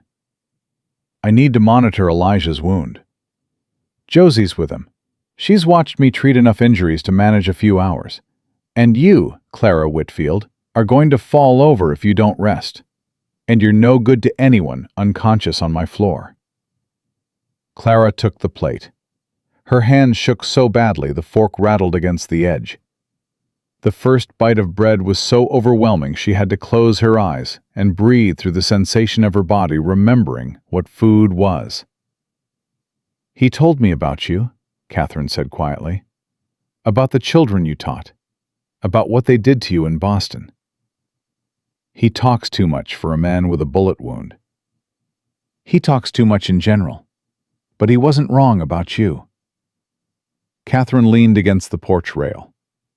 I've been doing this alone for years, treating people, delivering babies, setting bones from books and guesswork, praying I didn't kill someone through ignorance. And now you walk through our door and you're everything I've needed and didn't know how to ask for." Clara's throat tightened. She kept eating, because if she stopped she'd have to respond, and she didn't trust her voice. "This valley needs you," Catherine said.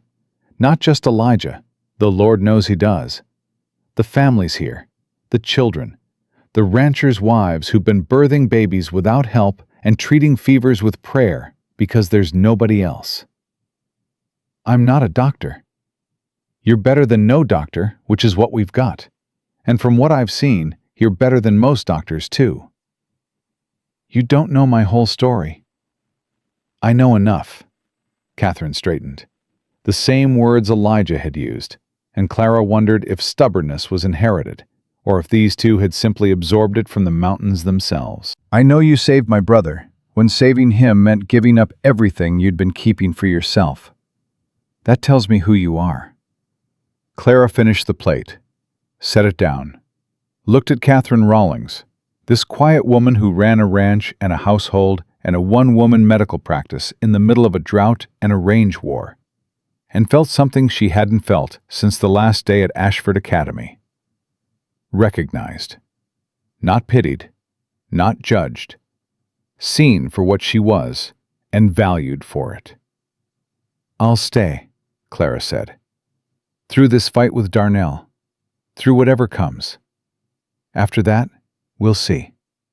"After that, you won't want to leave." "You're very confident for someone I've known less than an hour." "Rawlings trait. Runs in the blood." Catherine smiled, and it was warm the way firelight is warm. Steady and sustaining, and nothing like the sharp blaze of Josie's grin, or the slow burn of Elijah's gaze. "Welcome to Broken Arrow, Clara." Inside, Clara could hear Josie laughing at something Elijah said, and Hank's boots on the floorboards as he organized the riders, and the crackle of a fire in a hearth that was big enough to warm the whole room. Sounds of a household. Sounds of a family. She pressed her hand flat against her chest where something ached. Not from hunger anymore. Not from cold. But from the sudden, terrifying fullness of being offered exactly what she'd lost. Clara Whitfield had walked into this valley expecting nothing. She was beginning to understand that nothing was exactly what she'd been wrong about. The Sunday meeting filled Broken Arrow's main room wall to wall. Clara counted 23 families, ranchers and their wives, and a few older children who stood against the walls because there weren't enough chairs. They came in wagons and on horseback, and one family walked 4 miles through the cold because their last horse had died in the drought. Clara watched them from the corner where she'd positioned herself, out of the way, but close enough to read faces. She'd spent the last 2 days preparing. Not speeches, maps, charts. A water management plan she'd sketched using everything she remembered from agricultural texts she'd read during restless Boston winters when sleep wouldn't come and books were her only company. She'd also treated 11 people. Word had spread the way it does in small communities, through kitchen doors and fence lines, and women talking while they hung laundry. The new woman at Broken Arrow, the one who'd saved Elijah Rawlings. She has healing hands. A rancher's wife named Maria Santos had arrived Saturday with a baby burning with fever. Clara had spent 2 hours bringing the temperature down with cool compresses and a tincture Catherine helped her prepare. When the baby finally slept, Maria had grabbed Clara's hands and held them like they were holy relics. "God sent you," Maria had said. "A blizzard sent me," Clara corrected, "but I'm glad I'm here." Now Maria sat in the third row, the healthy baby asleep on her shoulder, and when Clara caught her eye, she nodded with a fierceness that said, "Whatever you need." Elijah called the meeting to order. He stood with a walking stick Clara had insisted on, though she'd had to threaten him with a laudanum bottle to get him to use it. "I won't look weak in front of them," he'd said that morning, while she checked his bandages. "You'll look weaker lying on the floor because you fainted. Take the stick." "I don't faint." "You will if I put enough laudanum in your coffee. Take the stick, Elijah." He'd taken the stick, but he stood tall behind it, and when he spoke, every person in that room listened. Friends, neighbors, most of you know what happened to me. Darnell's men put a bullet in my chest and left me for dead. I'm standing here because a woman I'd never met dragged me out of the snow and fought to keep me alive when she had every reason to let me die. Eyes moved to Clara. She kept her face still. But I didn't call you here to talk about me. I called you here because what Darnell did to me, he'll do to every one of you. He's already started. Ben, he drove you off your lower pasture last spring. Carl, he dammed the creek above your property and called it natural. The Holloways, the Pierces, the Garcias, every family in this valley has lost something to Cornelius Darnell.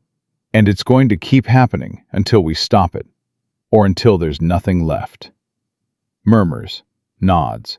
The Holloways exchanged a look heavy with years of accumulated grievance. Fine words, said Ben Harper from the back. He was a small man with a big voice and the permanent squint of someone who'd spent his life staring into wind. But Darnell controls half the water in this valley. What do we do about that? We work together, Clara said, stepping forward, instead of fighting each other for scraps. Heads turned. A woman speaking at a ranchers' meeting was unusual enough to cause a stir. Clara felt a resistance in the room like a physical thing, a tightening in the air. "Who are you?" Carl Yoder demanded. Thick German accent, arms crossed. The posture of a man who'd made up his mind before he walked in. "The woman who dug a bullet out of your neighbor with a kitchen knife. I'd say that earns me 5 minutes of your time." Silence. Then a rough laugh from Hank Dawson in the corner, and the tension cracked just enough for Clara to drive a wedge into it. "The stream that feeds this valley comes from 3 mountain sources that converge upstream," she said, moving to the map she'd pinned to the wall. "Right now, you're all drawing water independently, often at the same times, draining the flow for everyone downstream. That's not Darnell's doing. That's physics." "So what's the fix?" Ben asked. "Coordinate, schedule water draws, maintain the stream banks, dig retention ponds during spring melt to store what you can't use immediately. I've drawn up a rotation that gives every ranch fair access based on acreage and head count." "You drew this up?" Carl looked skeptical. "You're a teacher, not an engineer." "I'm a teacher who reads everything she can get her hands on, Mr. Yoder, including Army Corps irrigation manuals and agricultural reports from California. The principles aren't complicated. The execution requires cooperation, which is the hard part." "She's right." Sam Holloway, a quiet man who rarely spoke at gatherings, stood up. "My grandfather used to talk about the old days when the families worked together on the water. Before Darnell, before the feuding. We managed fine." "That was before the drought," Carl countered. "The drought makes cooperation more important, not less." Clara held Carl's gaze until he looked away. "You can fight each other for a shrinking resource and watch Darnell pick you off one by one. Or you can share what exists and survive together. Those are your options. There isn't a third." The room erupted into argument. Clara let it run. She'd learned in 18 years of teaching that people needed to voice their objections before they could hear solutions. She watched Elijah watching her from his chair, and the look on his face was something she'd carry with her for a long time. Not surprise, not even pride. Recognition. Like he was seeing something he'd known was there all along finally step into the light. They voted. It wasn't unanimous. Carl Yoder held out until his own wife elbowed him and hissed something in German that made him turn red. But it was overwhelming. The valley would form a water rights association. Water draws would be scheduled and monitored. Resources would be pooled for retention ponds, and they would stand together against Darnell. "One more thing," Clara said as the meeting wound down. There are families in this valley who haven't had proper medical care in years. I'm not a doctor, but I have training and experience. I'd like to hold regular clinics here at Broken Arrow. Treatment in exchange for whatever you can manage. Money, goods, labor, eggs. I'm not particular. The response was immediate. Maria Santos was on her feet first, then the Holloway wife, then a dozen others, voices overlapping with need and relief and the particular gratitude of people who've been carrying burdens alone for too long. Clara felt Catherine's hand on her shoulder. A squeeze, nothing more. Everything more. The meeting broke up in the late afternoon, families lingering to talk and plan and shake hands on agreements that felt, for the first time in years, like hope. Clara was clearing the maps when Josie appeared in the doorway. "Ryder coming. Alone, from the south." Clara's hand went to the pistol she'd taken to wearing at her hip, a habit from the cabin she hadn't been able to shake.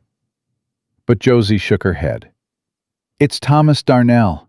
He rode up with his hands raised, the way his father's men had not. He dismounted carefully, and up close, Clara saw everything she'd suspected and worse. The tremors in his hands, the hollows under his eyes, the way his fine clothes hung on a body that was consuming itself from the inside. "I come alone," Thomas said.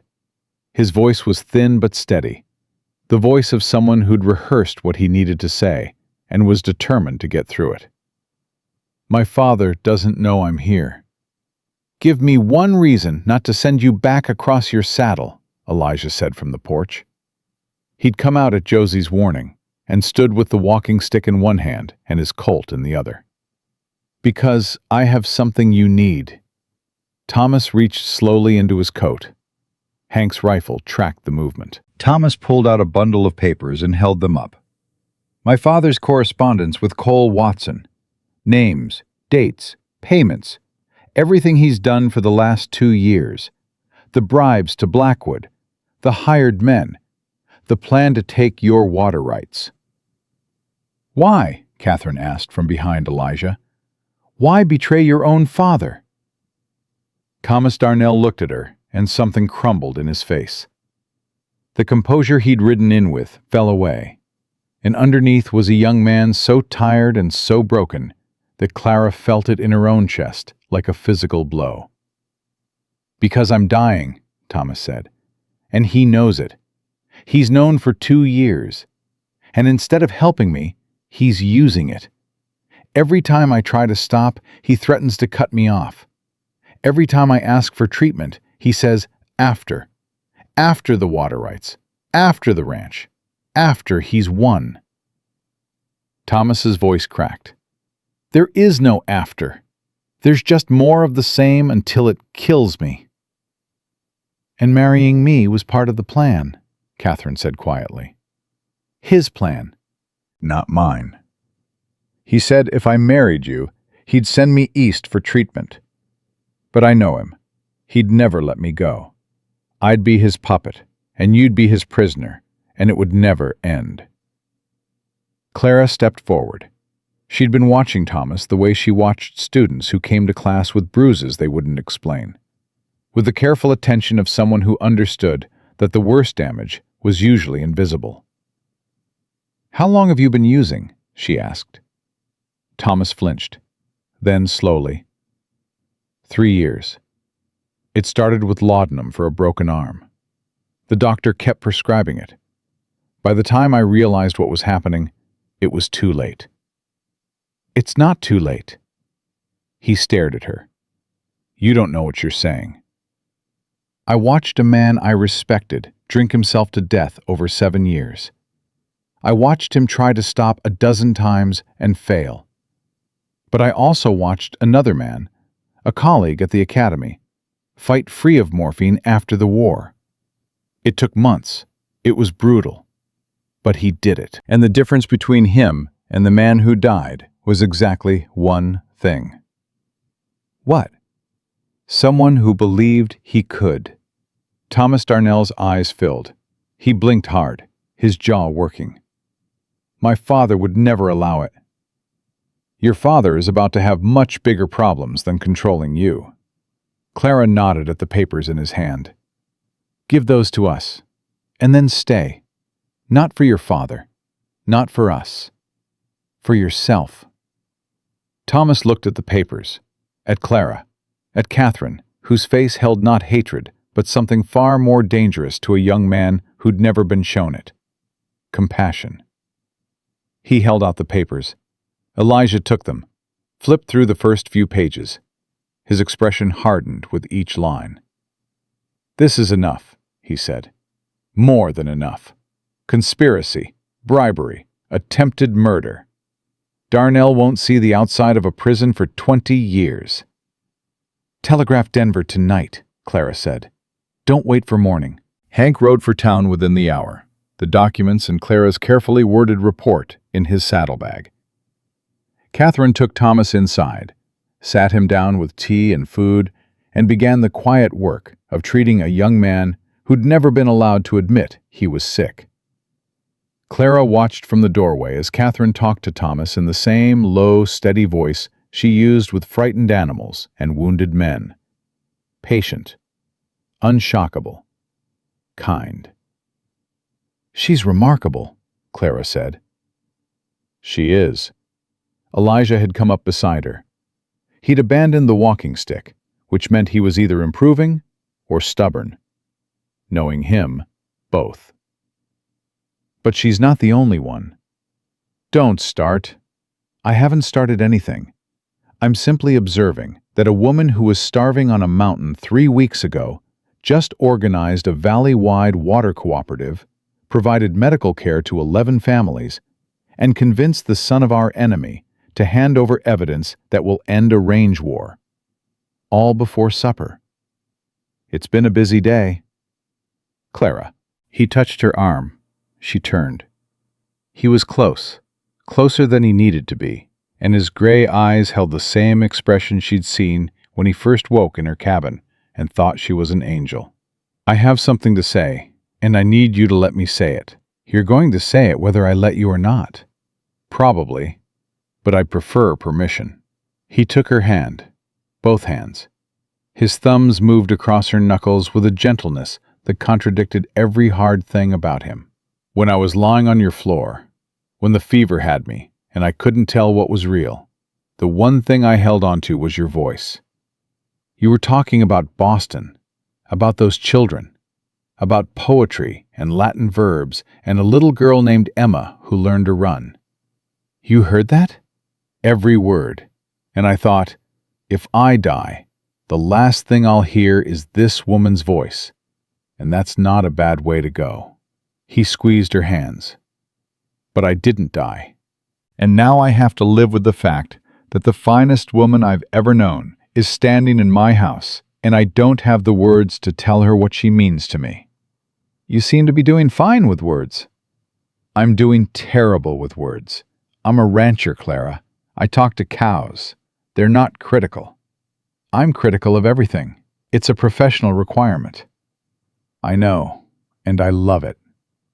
The word landed between them like a stone in still water. Elijah didn't take it back, didn't look away. I love that you argued with me while I was bleeding. I love that you shot a holster off a man's belt and then bandaged his wounds. I love that you walked into a room full of skeptical ranchers and made them listen because you were right and you knew it, and you wouldn't back down. Elijah, I love that you taught children to read when the world told you to stop. I love that you walked out the front door, and I love that you poured your last whiskey into my wound instead of drinking it yourself, even though you had every reason to let me die and save yourself. Clara's vision blurred. She blinked, and tears tracked down her cheeks, and she couldn't even be angry about it, because Elijah Rawlings was standing there with his heart in his hands, offering it to her like it was the most natural thing in the world. You barely know me, she whispered. I know everything that matters. I know you're brave and stubborn and kind and brilliant, and you can't cook worth a damn, but you can save a man's life with a kitchen knife. I know you snore when you're exhausted, and you talk in your sleep about conjugating Latin verbs.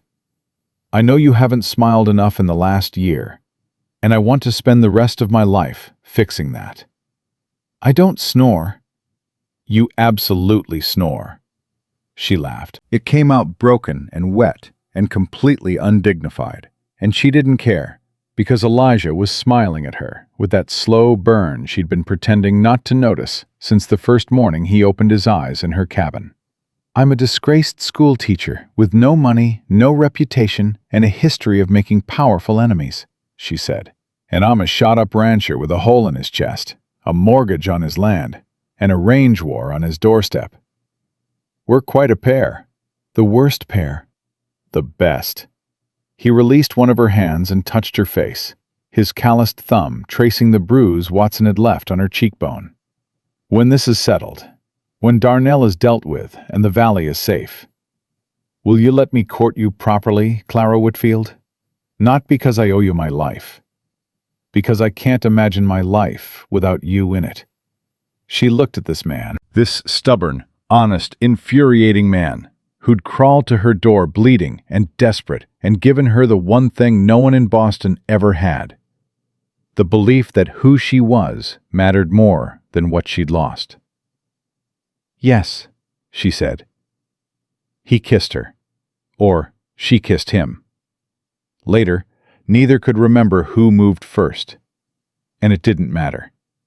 What mattered was the way it felt, like coming home to a place she'd never been, like the first warm day after a winter that nearly killed you, like an answer to a question she'd stopped asking. The federal marshal arrived 3 days later with 4 deputies and enough authority to make Judge Blackwood turn the color of curdled milk. Cornelius Darnell was arrested in his own parlor, surrounded by evidence his own son had provided. And the expression on his face when Thomas stood beside Elijah and Clara on the courthouse steps was something Clara would remember for the rest of her life. Not anger. Bewilderment. The utter incomprehension of a man who could not fathom how he'd lost. The water rights were restored within the week. Blackwood was removed from the bench. The valley breathed for the first time in years. Clara opened her clinic the following month. Catherine worked beside her, learning with the hunger of someone who'd been waiting for a teacher her whole life. Josie helped too, in her way, mostly by intimidating patients who refused to take their medicine. Hank Dawson showed up on the second Tuesday, hat in his hands, and asked Clara if it was true she could teach a man to read. "Sit down, Mr. Dawson," Clara said, and handed him a primer. Thomas Darnell's recovery was slow and brutal, and marked by setbacks that would have broken a weaker person. But he wasn't weak. He was his father's son in the ways that mattered. Stubborn, determined, unwilling to quit, and none of the ways that didn't. Clara and Catherine walked him through it together, day by day, and by spring he was clear-eyed and steady-handed, and keeping the clinic's books with the meticulous care of a man who'd been given a second life and intended to earn it. Elijah proposed on a Tuesday evening, not because the day held any particular significance, but because Clara had just finished teaching a group of ranch children their letters in the clinic's back room, and he'd been watching through the window, and he couldn't wait one more day. He got down on one knee in the dirt outside the clinic. He had a ring, a simple gold band he'd ridden to Denver to buy, and a speech he'd practiced on his horse for 30 miles. He forgot every word of it. Clara. Elijah. Marry me. That's not a speech. That's 2 words. I had more. They're gone. You do this to me. He held up the ring. Marry me, Clara Whitfield. Be my wife.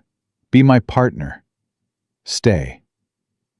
She looked at the ring, at the man, at the clinic behind her, where Catherine was teaching Maria Santos how to take a pulse, where Hank Dawson was sounding out words from a primer, where Thomas Darnell was filing records with steady hands.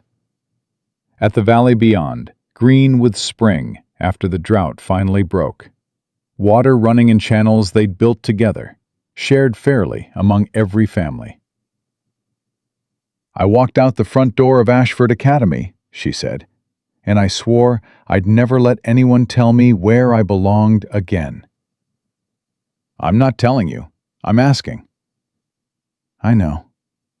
She pulled him to his feet because his chest wound still ached when he knelt too long, and she cupped his face in her hands. These hands that had pulled a bullet from his body and stitched him back together, and held his through fever and fear and the longest nights of both their lives. "Yes. 1,000 times. Yes." The wedding was held on a Sunday in June, with the whole valley in attendance. Catherine stood beside Clara.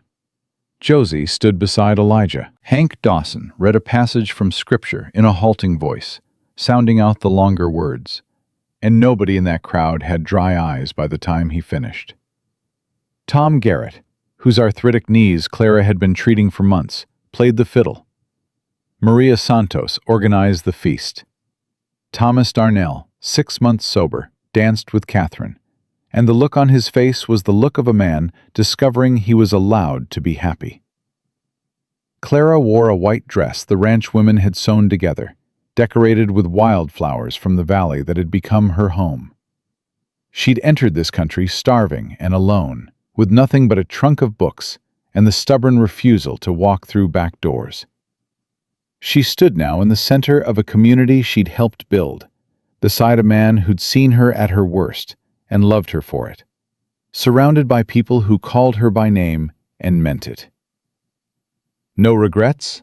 Elijah asked that evening, pulling her close on the porch while their guests danced in the yard. Clara thought about Boston, about Reverend Caldwell and Headmaster Whitmore and Mrs. Prescott and the pinch-faced storekeeper who'd suggested she be friendlier to minors. She thought about the cabin on the mountain where she'd nearly died, about the whiskey she'd poured into a stranger's wound instead of saving it for her own ending, about a horse screaming in a blizzard and a man's voice begging God for help. "Every step led me here," she said.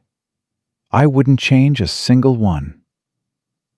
5 years later, on a Tuesday evening, Clara Rawlings stood in the doorway of the valley's first proper schoolhouse, watching 23 children file in for their lessons.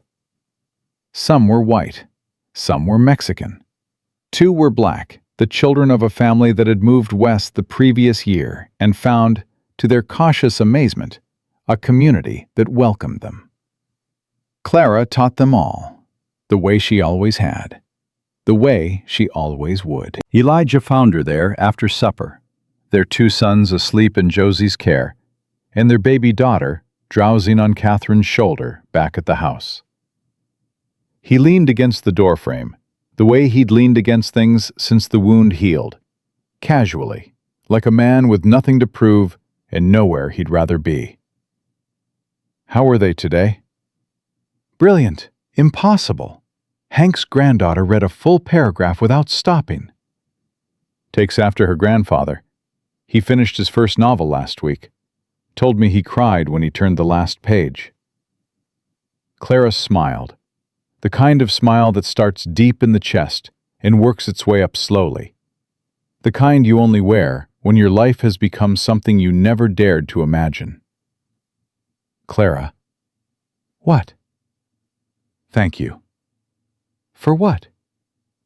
"For not walking past me in the snow." He crossed the room and took her hand, the same hand that had pulled a bullet from his chest in a freezing cabin by lamplight, the same hand that had held his through fever and fear and the long dark night when neither of them knew if morning would come. "For choosing to stay." "I didn't choose." Clara laced her fingers through his. "My hands moved before I gave them permission. Remember?" "I remember everything." Outside, the valley lay quiet under stars so thick they looked like spilled milk across black velvet. The stream ran full in its channels, shared and tended and flowing the way water does when people stop fighting over it and start building together. In the schoolhouse, chalk dust hung in the air like a benediction. On the blackboard, in Clara's precise hand, the day's lesson waited for tomorrow's children. Though much is taken, much abides. Clara Whitfield Rawlings had been somebody once in Boston, and they'd taken it from her. She was somebody now, in a valley that knew her name, and nobody would ever take it again. Not the lies, not the powerful, not the snow. Some women break when the world turns against them. Clara Whitfield bent like steel in a forge, and what came out the other side was stronger than anything that tried to destroy her. That was her story. That was her legacy. And it was enough. It was everything.